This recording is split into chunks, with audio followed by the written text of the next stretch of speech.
Bismillahirrahmanirrahim. Assalamualaikum warahmatullahi wabarakatuh.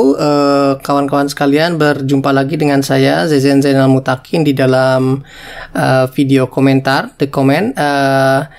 Minggu ini kita dikejutkan dengan satu tragedi di Lebanon, yaitu ada ledakan yang sangat dahsyat yang konon menghancurkan bangunan dalam radius beberapa kilometer begitu ya. Selidik punya selidik, ternyata ledakan itu tidak disebabkan oleh akibat bom atau serangan sebagaimana awal-awal diduga begitu.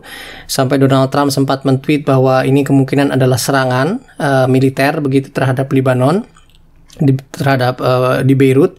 Tetapi sudah jelas, sudah dikonfirmasi bahwa apa yang terjadi di Lebanon, di Beirut sebenarnya adalah keteledoran daripada otoritas pemerintah dan otoritas pelabuhan di Beirut, karena ternyata yang meledak adalah amonium nitrat, satu bahan peledak yang punya daya ledak tinggi dan itu sudah disimpan selama 6 tahun di pelabuhan. Jadi karena penyimpanannya tidak benar dan ini adalah benda kimia yang sangat sensitif, akhirnya meledak begitu. Dan ledakan itu sudah selain menghancurkan banyak sekali bangunan, menyebabkan orang sekitar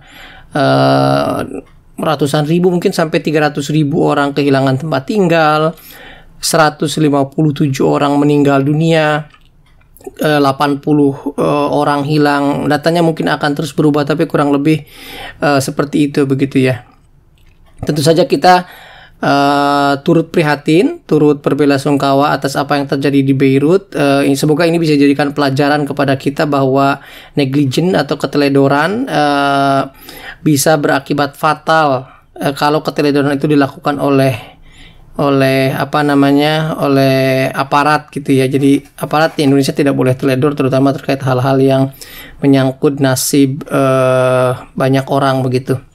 Nah, pada kesempatan kali ini saya justru tidak akan berbicara tentang Beirut, karena Beirut ini menurut saya adalah, meskipun ini musibah, tetapi ya itu sesuatu yang sebenarnya tidak terlalu menarik untuk kita bicarakan. Justru saya pada kesempatan kali ini ingin membawa kawan-kawan sebentar pada pada isu yang lebih signifikan, lebih penting, lebih besar untuk kita jadikan perhatian begitu. Dan ini sayangnya di Indonesia tidak terlalu banyak disorot, sepertinya tidak terlalu banyak diperhatikan oleh khalayak. Yaman, kawan-kawan sekalian. Yaman ini kan adalah satu negara di mana kalau kita melihat para Hadrami di Indonesia itu adalah negara asal usul nenek moyang mereka. Jadi sebenarnya orang Indonesia mestinya peduli, karena banyak komunitas Arab Indonesia yang ada di Indonesia, Arab Indonesia yang ada di Indonesia itu sebagian besar adalah berasal dari Yaman, dari Hadramaut atau dari tempat-tempat lain. Nah, sayangnya negara ini adalah negara yang di kawasan Timur Tengah yang sangat kaya, itu adalah negara yang termasuk sangat miskin. Jika dibandingkan dengan negara tetangga, ada Saudi, ada Kuwait, ada Oman, ada Bahrain, ada Uni Emirat Arab dan lain-lain, Yaman ini adalah negara yang paling miskin. Dan lebih disayangkan lagi, selain miskin, kawan-kawan sekalian mungkin ada yang tahu, ada yang tidak tahu bahwa Yaman semenjak 2015 adalah negara yang paling tidak aman, negara yang sampai sekarang masih terlibat konflik, dan negara yang paling membutuhkan uluran tangan kemanusiaan dari kita bersama. Di Yaman ini, kawan-kawan sekalian, sebenarnya dari dulu terjadi konflik. Ada Yaman Utara, ada Yaman Selatan, gara-gara perang dingin begitu. Yaman Utara, Yaman Selatan itu dulu seperti Korea Utara dan Korea Selatan lah, kurang lebih terpisah karena ideologi. Tetapi sebenarnya Yaman Utara, Yaman Selatan itu sudah selesai tahun 80-an, 90-an. Nah, yang menjadi akar konflik yang terjadi sekarang itu sebenarnya adalah karena imbas dari Arab Spring. Kita tahu sekalian bahwa di dunia Arab, di Middle East, dari Tunisia sampai ke Saudi Arabia terasa impactnya gerakan-gerakan masyarakat sipil yang ingin mengenjot perubahan rezim begitu ya. Namun demikian, hampir sebagian besar gerakan-gerakan ini gagal direpres. Yang terakhir adalah kasusnya tentu saja di Syria. Assad dengan kekuatan tangan besinya bisa menghancurkan oposisi begitu, meskipun dengan konsekuensi puluhan juta orang mengungsi, mungkin sudah ratusan ribu atau jutaan orang meninggal dunia. Kita rata-rata aware dengan isu di Syria, tapi isu di Yaman ini banyak yang tidak tahu. Nah, saya tidak ingin berbicara tentang asal muasalnya karena ini sangat complicated. Mungkin kalau mau disederhanakan, ini adalah konflik yang awalnya dipicu oleh Arab Spring, kemudian para pemberontak yang cukup gerakan pemberontak yang cukup besar, yaitu gerakan Houthi. Houthi ini adalah gerakan rebels group di Yaman yang ideologinya sebenarnya ideologi Syiah Zaidiyah. Jadi Syiahnya beda dengan Syiah yang ada di Iran, karena di Syiah itu ada banyak mazhab kan, ada Imamiyah, ada Isna Asari dan lain-lain. Ada 4 lah yang besar. Yang di Yaman itu Syiahnya Zaidiyah, yang konon itu adalah Syiah yang relatif lebih dekat secara ideologi kepada Sunni. Nah, Houthi ini memberontak, kemudian presidennya waktu itu adalah presiden sebentar saya lupa namanya, Mansur Hadi itu yang menggantinya. Presidennya yang kalau di Yaman itu ketika awal-awal rebel itu Ali Abdullah Saleh. Jadi Ali Abdullah Saleh ini digoncang oleh gerakan masif begitu, gerakan massa, termasuk juga oleh gerakan para pemberontak Houthi, yang kurang lebih intinya kemudian Ali Abdullah Saleh mundur dan digantikan oleh Mansur Hadi. Nah, sayangnya Mansur Hadi ini adalah presiden yang tidak punya backup politik yang cukup kuat, dan dia sangat lemah, dan karena itu dia tidak bisa menstabilkan kondisi, dan karena dia tidak bisa menstabilkan kondisi, dia kemudian meminta bantuan Saudi untuk datang ke Yaman, begitu, turut campur. Nah, ini yang kemudian disayangkan, karena konflik di Yaman itu justru menjadi sangat besar, menjadi krisis kemanusiaan yang sangat besar karena intervensi Saudi dan negara-negara koalisinya. Negara koalisi Saudi itu ada banyak ya, ada Saudi Arabia, ada Uni Emirat Arab, ada Qatar, ada Sudan, ada Mesir, ada Maroko. Saya kira dulu sayangnya Singapura, tetangga kita Malaysia sempat gabung sebelum kemudian mengundurkan diri.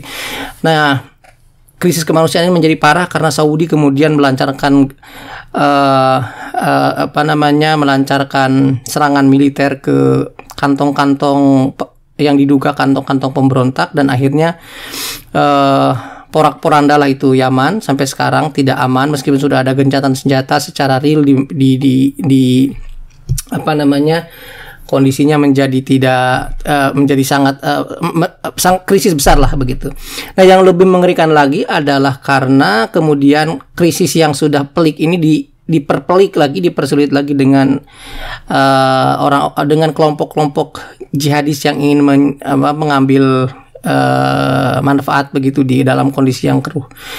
ISIS dan Al-Qaeda juga kemudian cukup besar di Yaman, karena sebagaimana di negara-negara lain, ISIS dan Al-Qaeda ini sebenarnya adalah kelompok-kelompok yang hanya bisa tumbuh besar di negara-negara lemah atau di negara-negara gagal. Kita lihat kasusnya misalnya kalau di Afrika, di Mali begitu ya. Kalau di Middle East tentu saja di Syria, Irak, dan di Yaman itu adalah negara-negara yang negaranya gagal, failed state ya. Kalau ada negara gagal biasanya disitulah jihadis tumbuh.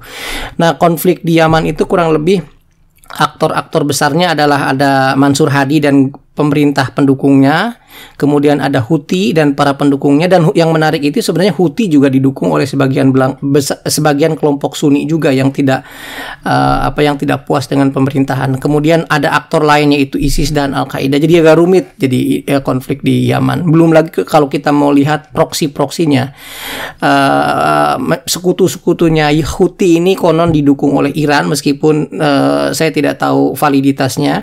Dan kalau kita mau tarik lagi ke belakang, Iran tentu saja di backup oleh Rusia.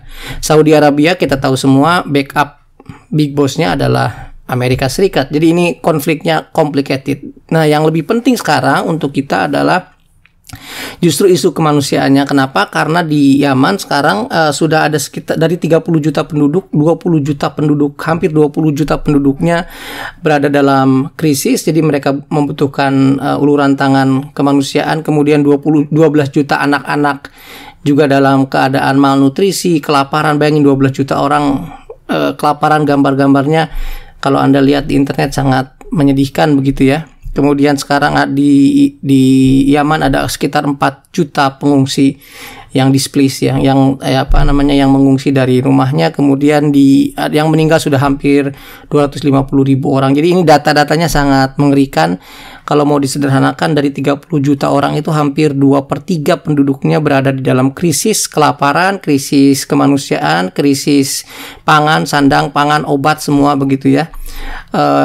Apalagi di masa pandemik ini mereka kondisinya menjadi sangat sulit. Nah, saya nggak tahu di Indonesia apakah gerakan-gerakan lembaga kemanusiaan kayak Dompet Duafa begitu, PKPU, Aksi Cepat Tanggap, Rumah Zakat, Lazismu, kemudian LPBINU dan lain-lain yang gerakan-gerakan masif kemanusiaan itu sudah mempunyai program untuk Yaman atau tidak. Ini penting saya kira diprioritaskan, bukan hanya karena kita punya, orang Indonesia itu punya koneksi yang spesial terhadap Yaman, terutama dari Hadramaut, tetapi karena Yaman ini bagaimanapun adalah negara sekarang di Timur Tengah yang paling membutuhkan uluran tangan.